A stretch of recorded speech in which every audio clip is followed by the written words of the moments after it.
Set time. Interestingly, Nishitani, whom Hiroshi referred to, focuses on the term shunyata, or emptiness. Now that's not his term, obviously. It goes back to the present Paramita Sutra, but he's emphasizing nothing. That's the same thing. It's the same meaning, but they're using different terminology. And very, very interestingly, what I'm just learning the other day, indirectly from another former student who's in closer contact with Masaru Abe at the moment than I am, although pretty close contact, that Professor Abe, as I understand it now, is working in English. He's trying to work this out in terms of what he's going to call, or is calling, shunyatology. Interesting word. He's taking the Sanskrit.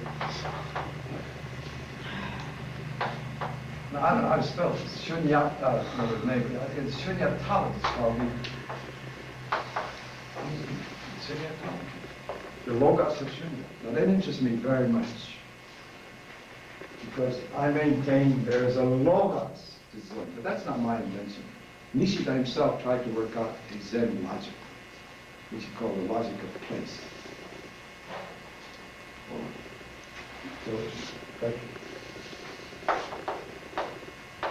That Zen is simply illogical, is nonsense. It's illogical from a dualistic position, but I would argue it has a logos of its own, that even from a dualistic position is consistent when it's done correctly. Which leads to another point, which can be highly controversial. Do you have to have Zen actualization in order to talk about Zen? Well, optimally, of course. But now we can start the fireworks. I believe it is possible for a person to be fully actualized and talk about Zen in an inadequate way. And whereas I think it's possible for a person not to be fully actualized and to talk about Zen in an adequate way. Now, how do you distinguish between the two? That's a good question. That's a corner question. But the fact that a person is fully actualized and tries to express Zen philosophically doesn't mean that his philosophical or her philosophical expression is correct. It does not mean that. And unfortunately, there are a lot of statements by, I would consider, actualized Zen people that are misleading.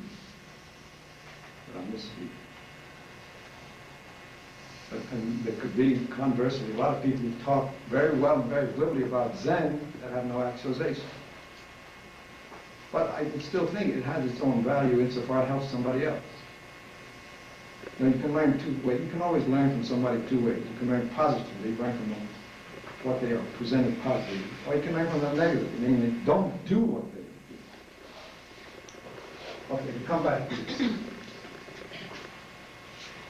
Non-duality, not to be genuine, has to be a self-negating. Just as, and that's some kind of a duality. I mean, that has to be a self-negating duality. But it can't just be self-negating. If this negation is only a negation, then it's itself a dualistic negation. This negation has to be itself an affirmation. Therefore, I like to speak of self-negation affirmation.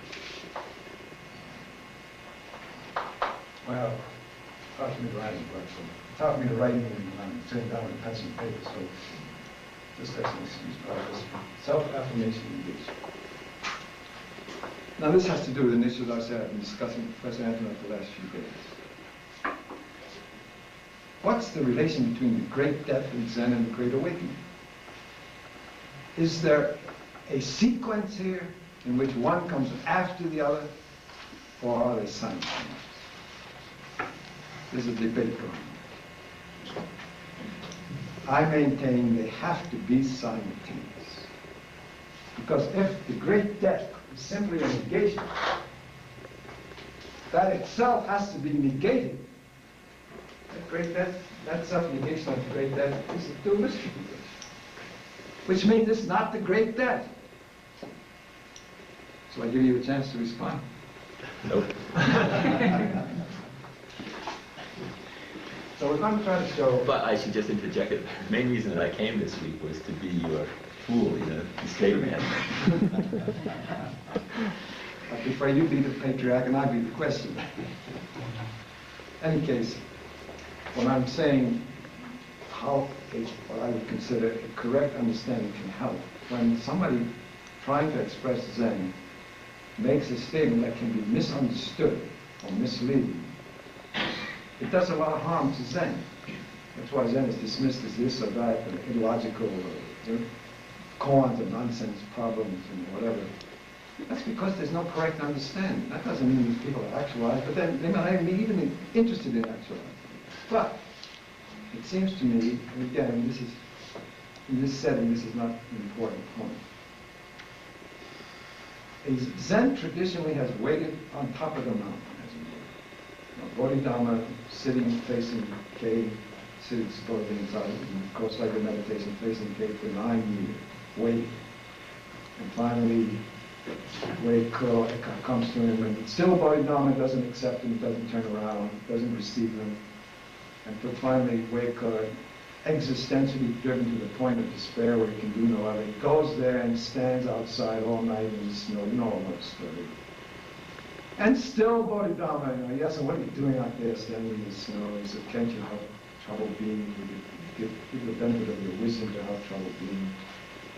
And still Bodhidharma doesn't respond to him and accept him. He says, the way is very difficult. And so at that point, Wei Ko, how he gets a sword, I don't know, and he cuts off his arm with one blow. But anyway, he presents his arm to the master. And only then Bodhidharma accepts him as his student. The point is, the actualization is a life and death matter. And Zen traditionally would wait for those who are willing to risk life and death to enter into, let's say, Zen training, or the pursuit of the Zen quest. And if Zen master wants to wait on top of the mountain, that's his own right. But it seems to me, Zen, speaking now in terms of Zen as a community of Zen people, somebody ought to go down into the marketplace.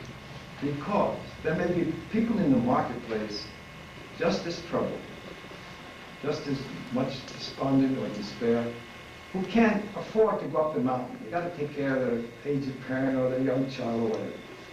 So that they're looking around for help. And of course this is going on in America now. I don't know what the latest is. But everybody's a pop psychologist here.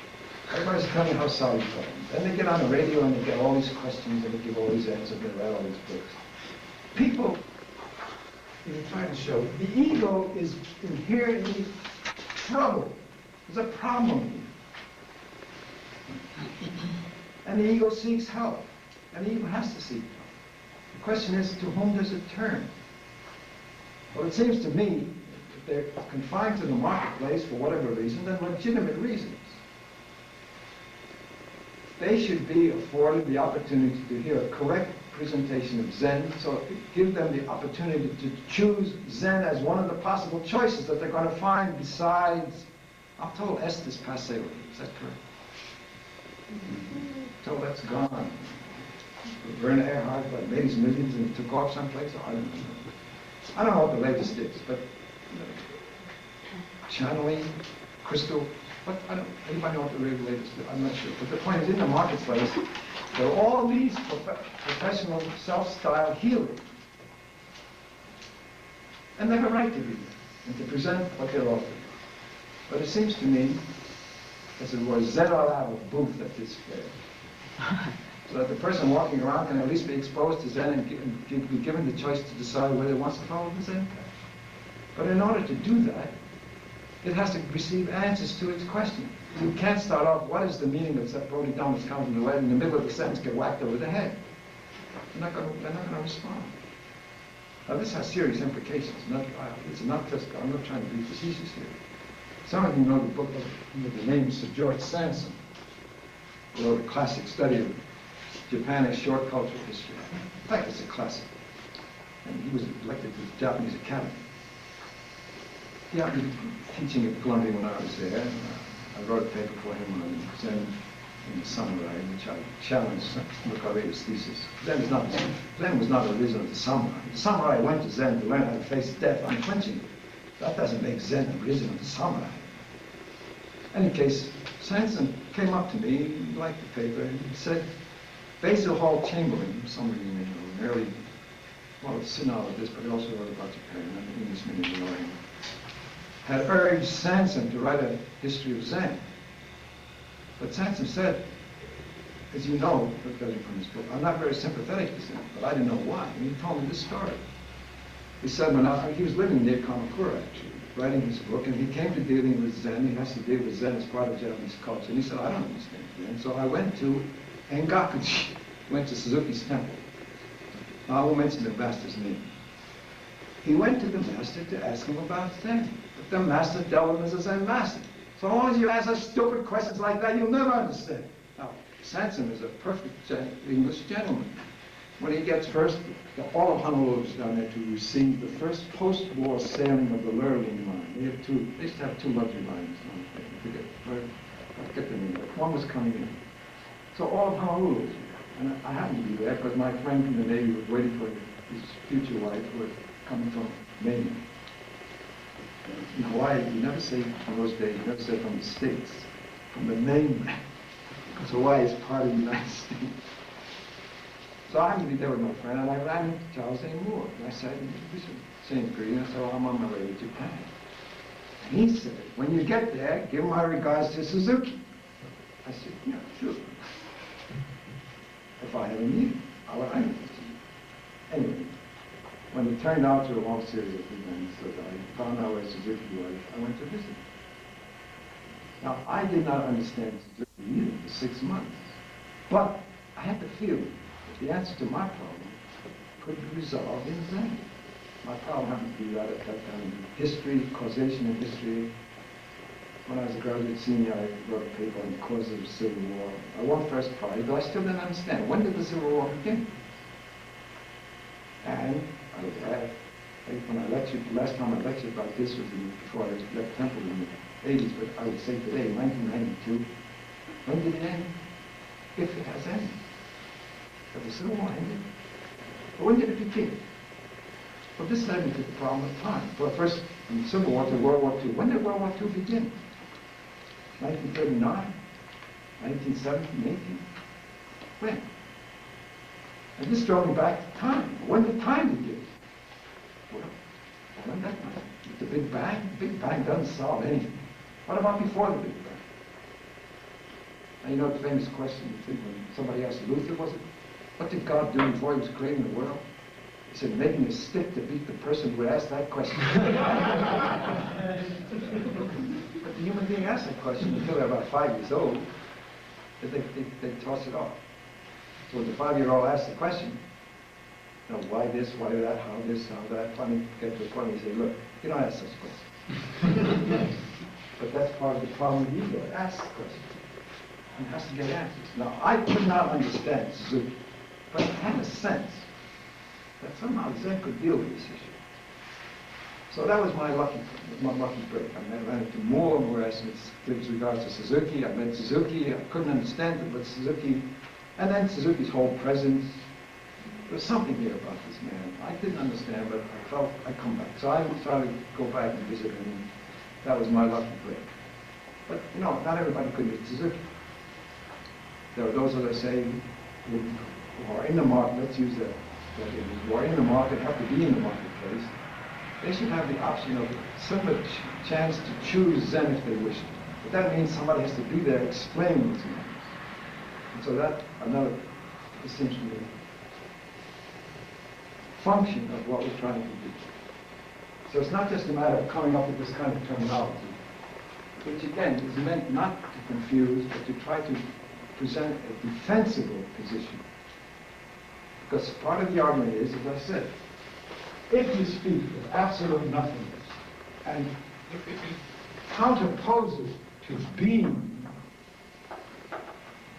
whether it's absolute being or whatever, it seems to me this is part of the problem in some of the dialogue going on between Zen and Christianity. They ask, why can't we talk about being the same way you're talking about nothingness? Well, I feel that in one sense I can understand the Western reaction to the term absolute nothing.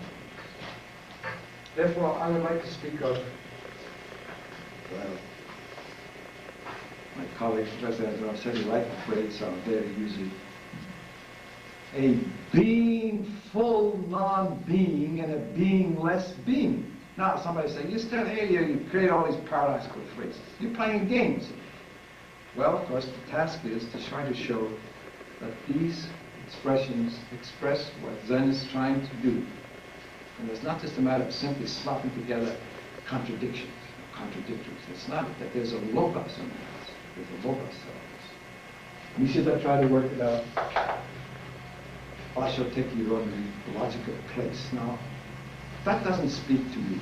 It may speak to Kyoto school, it may speak to Western philosophers. I don't know if Professor Stern feels like it. You know these pieces, last piece, the logic of place. Does that phrase, logic of place, speak to you? Well, In 25 words in this. it doesn't really speak to me. I know this, I think I know what he's trying to say, but where is here? One of my former students, who's now also teaching in Japan, he said, you know, you never deal with problems now, which is true. And I've been recently. And I still don't understand time as the fourth dimension of space. But I do understand this, I think. Now is always now, and never now. The minute you say now, it's already past. And yet, you can't escape now. But you can't grasp it either. Now is never now, and yet it's always now. And it seems to me the same is true of space and here. Where's here? Now, or you say, I'm in this room. Well, all right, so this is fixed, it seems, you know, in relation to two objects. This is fixed in relation to this, so this is here and that stays there, and this is fixed and this is always here. But if you ask me, where is the universe? You know, I think it was Chauncey once said, if you hide something in the universe, wherever you hide it, there's always the theoretical possibility somebody can find it. But suppose you hide the universe in the universe. How about that? Which leads me to ask you, where is the universe? You know, Gertrude Stein once said, think about there is when you get there, there is no there. She's interested in her own. The question about here is, where is here? If everything is moving, and we know the earth is moving, but if the whole universe is in motion, is here ever here? Or is it not the same for here, that here is always here, but never here? Now, if this sounds like gobbledygook, you all know Heraclitus said, everything's in state of flux. You cannot step into the same river twice. It seems to me Heraclitus is right, everything is in a state of flux. But it's not that you can't step into the same river twice. You can't step into the same river once. Well, you see, these so-called conundrums, paradoxical statements, this is not some person playing around dealing with some cookie Zen stuff that doesn't make any sense, so he played a game of paradox. Not that at all, it seems to me. We're dealing, at least I would suggest, that I'm defending the ability to defend it. And here I would invite the criticisms. That we're dealing here with the nature of ultimate reality. Beginning of time, does space have a limit, infinity of space and time? And these questions can be very existential. Tillich struggled with the problem of infinity since he was 4 or 6. Buber almost committed suicide at 13, trying to deal with the infinity of time and space. These are not just, well, to some people, these are pressing questions. To thinkers, now I'm not using thinker in a positive, simply affirmative sense. Thinker is a negative term in one sense. Nishida, when he was approved by his Zen master, wrote in his diary to the effect, if I were just a religious person, I might be satisfied with this. But he said, I was born cursed to think. And so this doesn't satisfy me. Born cursed to think. Now, Professor Stern, I don't know how you feel about this. Americans in general are not born cursed to think. There are very few people. Paul Tillich was, I think Martin Heidegger was. Americans are born to do something. Go out and do something. It's not I think, therefore I am. I act, therefore I am. And so, you know, apparently a very serious issue. There's a cartoon by this man in Los Angeles Times, I forget it, a very good cartoonist, but showing two elderly people, obviously retired and white, you know, married for better or for worse, but not for lunch. This guy sitting in the chair. And the caption is, why don't you go out and picket something? But during the 60s, it seemed to me, I think Nishitani made this observation, because he was in America in 69 and 70. He said, in America, the manhood has gotten up, I think, about acting. That's why all this activism. Go out and picket something. Americans are not really born cursed to think. You know, great thinkers are. William James is interesting. But I'm not sure that he was born cursed to think either. I'm not sure. Emerson, Thoreau, Whitman, whom I consider the great American thinkers, they're not thinkers in that sense. They have insights. Incidentally, Suzuki was very much impressed by the writings of Emerson. I guess Thoreau. I don't know how much he knows about Whitman. But it's interesting that America has its own, what I would call, quote-unquote, mystical tradition. In fact, I'm just reading a piece of appeared in Eastern Buddhist on Emerson and so on.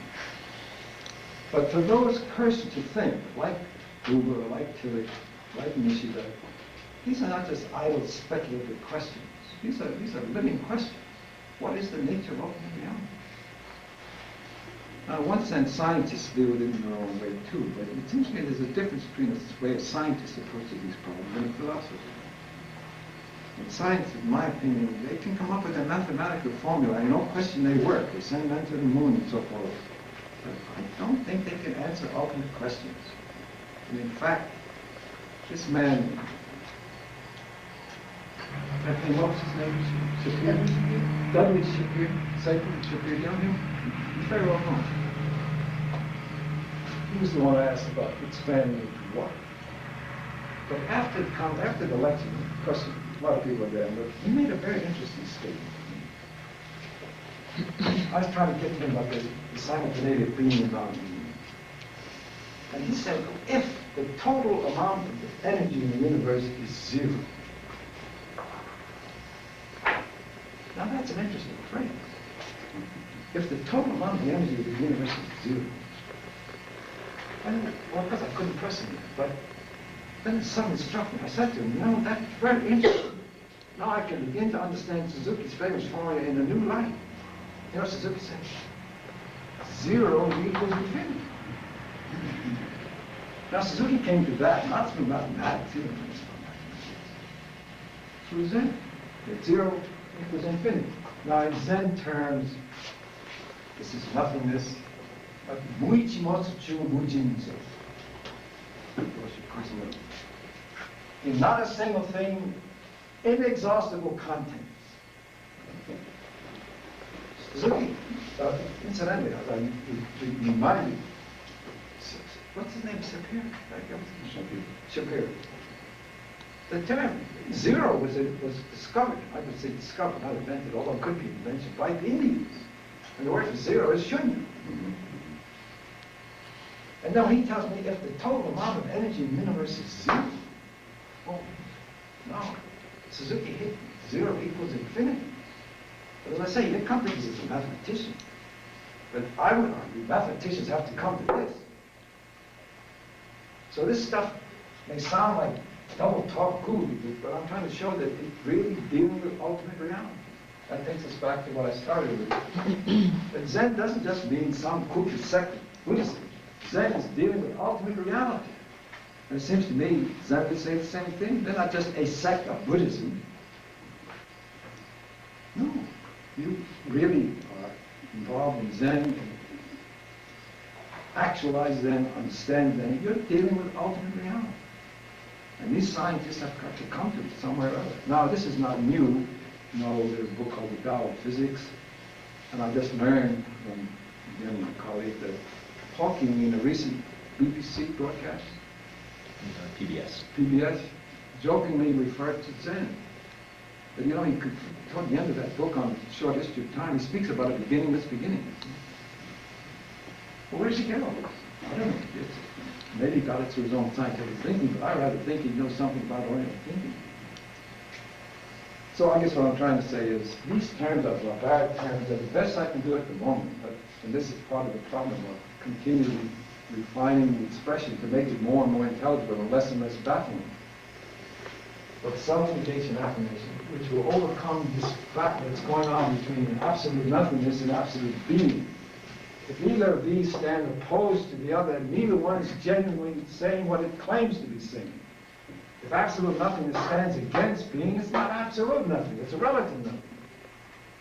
And so conversely, if absolute being stands against non-being, it's not absolute being. Now, I have another theory to throw out, since Professor Stern says perhaps someday, this can be pursued. My suspicion is that Heidegger, Sein and Zeit, and especially his lecture on nothingness, his inaugural lecture at the University of Freiburg, is influenced by Nishida. Because there were Japanese studying in Germany. In fact, Tanabe, I thought, was studying in Germany. Karl Lurid, one of Heidegger's disciples, actually was teaching in Sapporo, Japan. That Heidegger, through these Japanese students of Nishida, learned about Nishida's thinking. And my suspicion is that he was influenced in his understanding of nothingness by Nishida, who in turn is influenced by Buddhism, especially Zen. So you see, these things are not unrelated. There's some kind of a thread going on. But it seems to me that the battle between absolute nothingness and absolute being, well, it's not correct. It's like, in Buddhism there's a battle between Zen, which is supposed to be so-called jidiki, or self-power, and Pure Land Buddhism, which is supposed to be other power, taiki. But again, it's the same kind of a battle. If Zen's ji, as Roshi indicated this morning, in terms of ji total, self and other, or let's say call it ego and other. If ego means ego as being not the other, that's a relative ego. That's where we start. I'll try to show it. That's the problem. As Roshi indicated this morning, there's a separation between subject and object. That's the problem. Similarly, if the other stands opposed to the ego, that's a dualistic other. And as Suzuki tried to explain many times, because Suzuki in his own way, in his own life, in his own work, he dealt with Zen Buddhism, he also dealt with Shodo Shinchu. That's why he taught at Otani University. Incidentally, he also taught at Otani University. Suzuki was a professor at Otani University. Nishitani, after he retired from Kyoto University, taught at Otani University. And I myself had some feelings to Otani University. But this battle between absolute nothingness and absolute being, it seems to me, is on the same order. If this is really absolute, it's got to be a non-dualistic duality. And if this is absolute, it's got to be a non-dualistic. For a self-negation confirmation. Well, again, this is all introductory, but what we're going to try to do then is to try to deal with thinking or explaining about Zen, and also giving a Zen understanding. This would be a second example, for example. Suzuki's zero equals infinity. This is Zen's understanding about ultimate reality. If you understand it, you're also understanding Zen. But he's not talking about Zen here only. He's talking about things of ultimate reality. And that's why when this professor of science tells me if the total energy in the universe is zero, this is a sort of startling expression. I don't know what it means. But it's, again, we're both dealing with the same universe. And perhaps I don't know what kind of conclude with that. That's the question. And we're all dealing with the same, we're all human beings, we're all persons, and I'll try to show what I mean by that. It's living in the same universe, and as egos, we all start off with the same problem. Because it's not that we have problems, of course we all have problems. And that can vary. But more fundamentally, we all, that's it. That's it.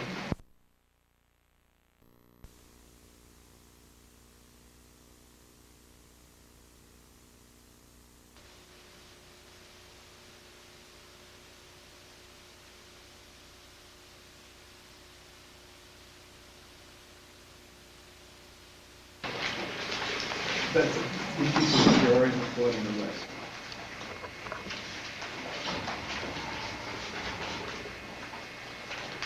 I was invited by the Asahi Journal editors to engage in a conversation with Dr. Suzuki in Japanese on the theme, what can... I'm sorry? Oh, I'm sorry. I can't hear you in the back, please, that's right. Either because I speak too low, or I don't enunciate, I mumble and swallow my words. I'm a terrible speaker. So just raise your hand and I'll know there's something wrong. The theme of the discussion was what Buddhism can contribute to the West, especially Zen, of course. But in the course of the discussion, Dr. Suzuki says this. A few moments ago, he's speaking to me, you brought up the name of Kitaro Nishida.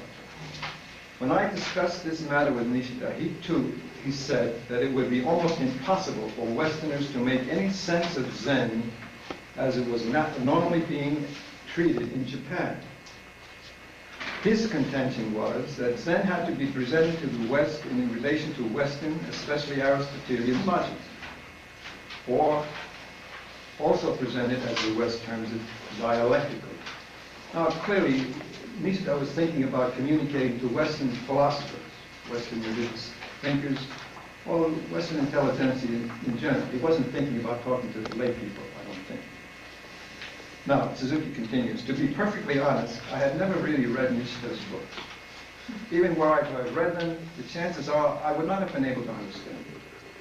Now, this raises the issue in one sense of what we're involved in. Because Nishida was trying to make intelligible philosophically what Zen was all about. Suzuki was not a trained philosopher. In fact, he wasn't a trained anything. Suzuki graduated high school. I think he may have put in 1 year at Tokyo University. He never graduated college. He was a self-taught man. So here Suzuki, as you will see when I continue to come to the quote, he's trying to make Zen intelligible to the modern world, both in Japan and in America. Nishida's trying to do it philosophically, but Suzuki's saying, if I read his books, I wouldn't understand them. So the fact that one tries to make it intelligible to his contemporaries doesn't mean he will succeed, and I will show that as we go further.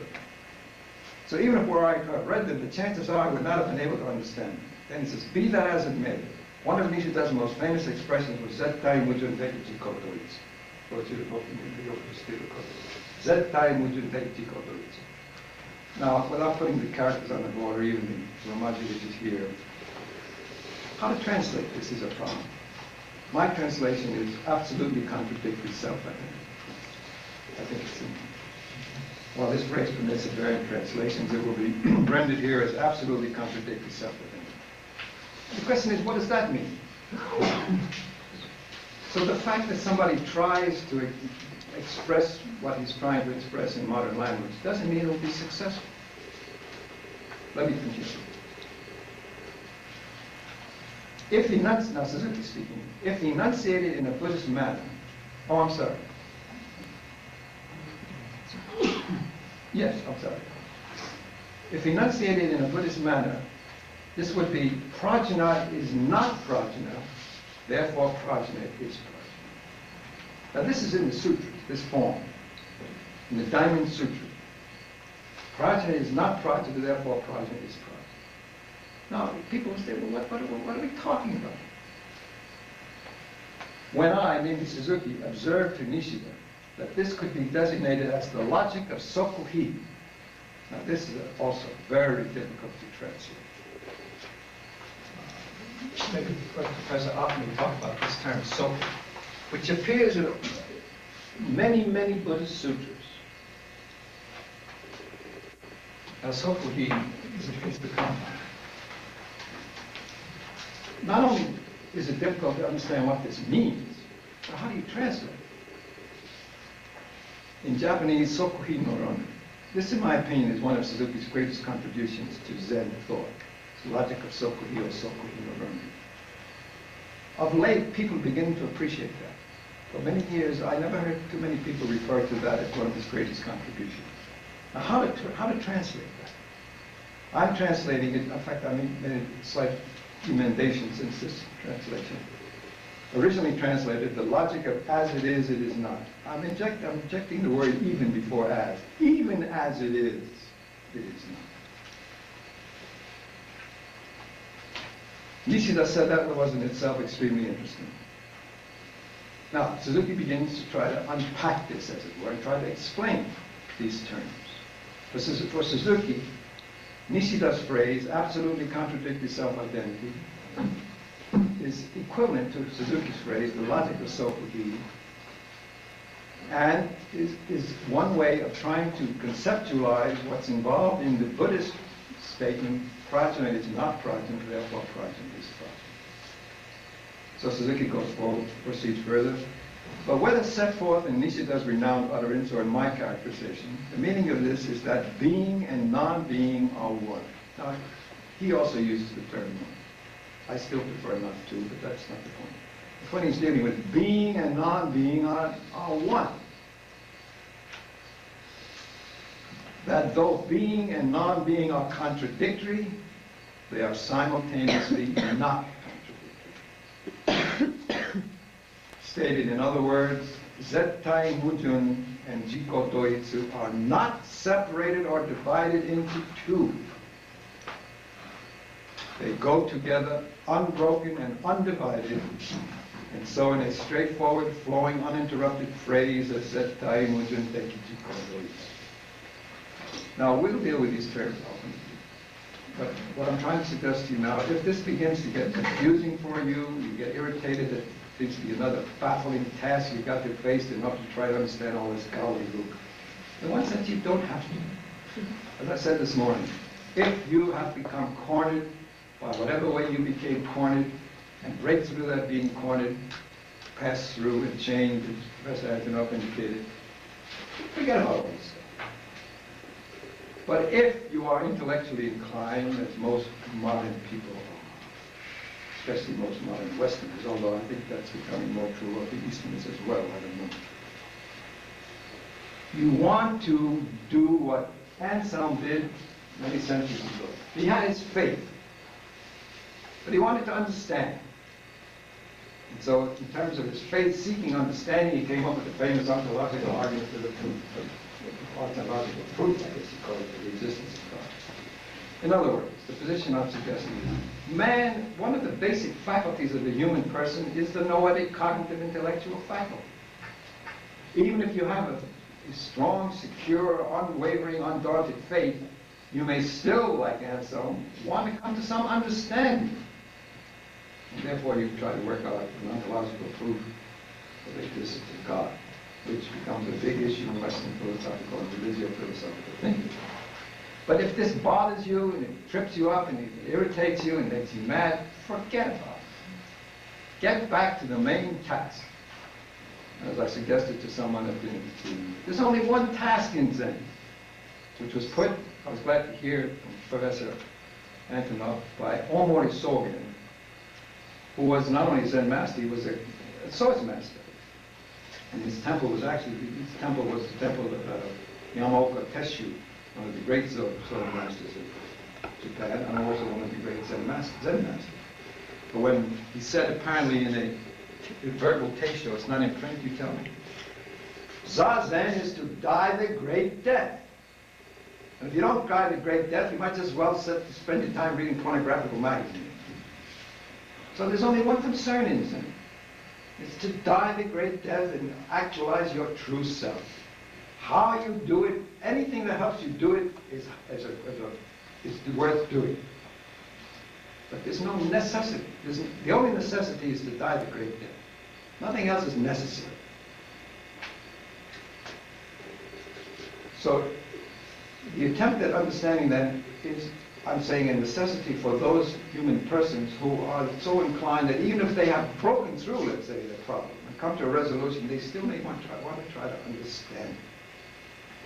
Now, Paul Tillich, in those conversations with Hisamatsu, I was trying to get Hisamatsu to stop the conceptual presentation and hit Tillich in the Zen fashion. Because with a man like Tillich, whatever you say conceptually, he takes it in, re-expresses it or reformulates it in his own system, and then it comes out filtered as a Tillichian state. The end had come, it seemed to me, for that process, and I was trying to get Hisamatsu to give it to him. Someone later said that's not what you do with men like Tillich, but that's not the point. Tillich said, now I ask you this as your pupil, as your student. Now if you want to hit me, I can accept that. He said, but even that I must understand. Because Tillich was born cursed to think. So some people have to understand in order to help overcome the problem. But other people, like Anselm, seem to have to understand even after they've overcome the problem. So for those of you, as I say, for whom this whole presentation may become an obstacle, put it aside and forget about it. Just get back to actualize the main concern of your Zen training. Die the great death and be born to the true self, of no goal or the true man of no rank. The Zen masters have expressed this in But secondly, what I want to also emphasize, the fact that people like Suzuki, like Nishida, like Hisamatsu, like Hiroshi Hansumi, also anybody else, if they come up with a new, modern, contemporary expression, it may still be misunderstood. The fact that you try to enter into this enterprise, it doesn't guarantee that it's going to be successful.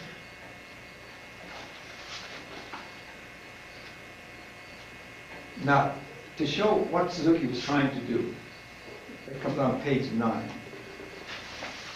In terms of re-expressing Zen, not only for the modern Western mind, but for the modern Japanese mind. On page 9, Suzuki speaking, to return to the question of how to discourse upon Zen. The established modality, this is what the Roshi referred to the other day, the established modality of expressing and presenting Zen was to utilize what had come to be the commonly accepted classical Zen Buddhist terms. Now, no one is saying to dispense with those terms. The problem is how to understand those terms.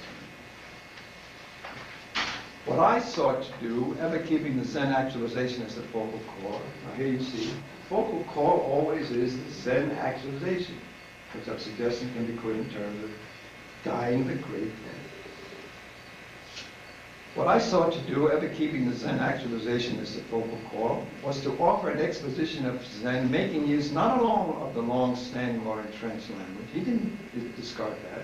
In fact, when it came to those terms, Suzuki was far more of an authority and an expert than Nishida. But also of the language of today. That is the principal differences, and was one of the chief challenges or difficulties. Let me cite what has proved to be a singularly crucial stickle. In Japanese Zen, there is the all-important term satori. Of course, I'm sure you've all heard about that. Now, I've long been pondering how best to assimilate this into our present or current language. Westerners seem to be fond of using psychological words like ecstasy. I'm not so sure that ecstasy is simply a psychological term. Ecstasy originally is a religious term. But I was discussing with someone this morning. I believe the term was used by Fiverr, in a religious sense. It's a very interesting term, ecstasis, to stand outside of oneself, which in one sense is to lose oneself.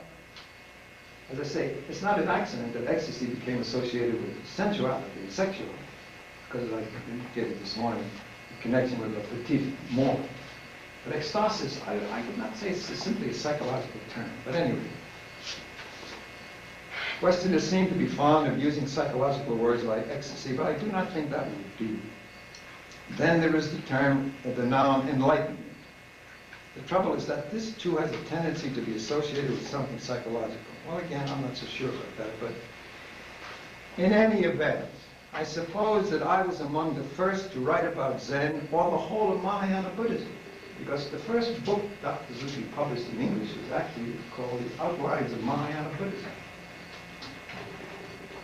In a new way with a new terminology. And when he did so, he got criticized. So the task, I said, is a perennial one. And it's not just to create more confusion or more battle on the terms. The task is to try to help open up the classical, traditional terms, which you will find in the sutras. But in keeping with this Buddhist principle of upaya, as Professor Adeno, the professor referring to all the sutras, how to put it together, so people say, They were given by the Buddha depending on the audience he was speaking to, depending on his own age, which means that implication that even he changed his mode of explication and so forth. This is a perennial task. Now, if it's not necessary for one, forget about it. But if it is necessary, at least the attempt is, or the hope is to try to make it as easy as possible, not to make it more difficult, to make it as easy as possible.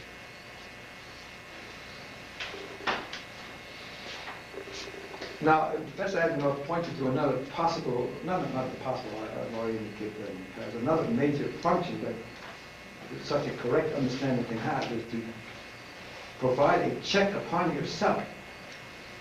Now, of course, in a monastic setting, you've got the master to keep check on you. But if you're out by yourself and something happens, and to check yourself as to whether what you've undergone is genuine or partial or misleading, a correct understanding can help you serve as your own check if you don't have the access to the master at that moment. So a correct understanding, I'm suggesting, has many possible virtues. But again, I'll repeat for the fifth time. If it gets in the way, discard it. Don't worry. Now, what has been established so far, or the claim that has been made so far, is in fact that the human person is problematic. The fact that the I is problematic, or I'm suggesting to avoid confusion when we speak. Many questions have come from the floor. Why is it problematic? How does it come about that it is problematic? In the discussion so far, one of the main points of the problematic seems to have been focused on death. Professor Antonov tried to explain that for the Orient, not only for Buddhism and I would say for Hinduism, also for Taoism probably, the problem is not simply death, but life and death. That seemed to be a little difficult for some people to accept. So I would like to read from another piece that you do not have, to try to show you how a modern Western psychoanalyst who came under the influence of Zen in the latter few years of her life, Karen Horney. Incidentally, there's a recent book published under the title The Mothers of Psychoanalysis. I forget the author, I forget the publisher, but the four women that dealt with in that book are, I don't know if there's any special order, but Karen Horney, Melanie Klein, Anna Freud, and Helena Deutsch. Karen Horney, for the latter part of her life, met Suzuki, became interested in Zen, actually took a trip to Japan in the company of Suzuki. Fortunately, I was able to be alone. In the summer of 1952. When she returned, she began lecturing at her institute in September. Unfortunately, she became ill in early November, entered the hospital, and died on December 4th of 1952. Those lectures, which have come to be published in the meantime, well, just the last few years, were taped. I heard those tapes in 1952 or so. When I began teaching at Temple, I guess the middle, late 60s, one of the graduate seminars I offered was